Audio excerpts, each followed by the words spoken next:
This week I was walking out to feed the chickens or something important. And it became shockingly obvious that the self, the personal self, is reborn every second.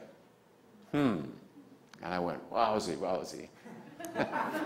Wowsy. I wasn't thinking about anything. Going out to feed the chickens, that's all I was doing.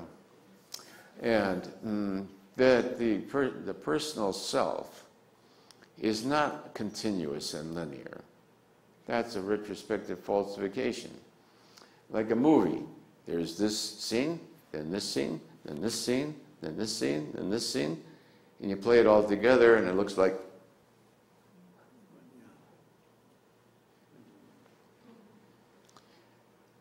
every instant the self is reborn out of nothingness, recreated from instant to instant.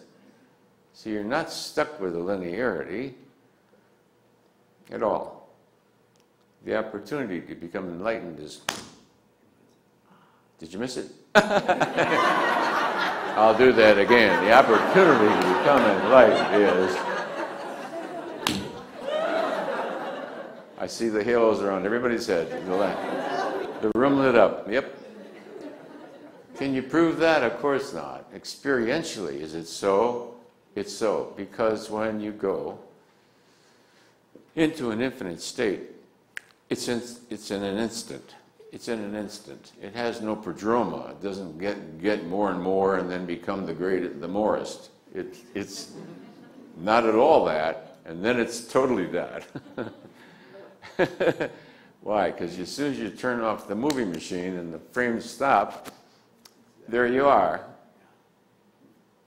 So the infinite sense of self, with a capital S, the source of one's own existence, is always continuously present. Always continuously present. And its emergence, it merely awaits the dropping of energizing the desire for experiencing. You see, we're addicted to experiencing. It isn't just the payoff of the ego, it's the experiencing of that.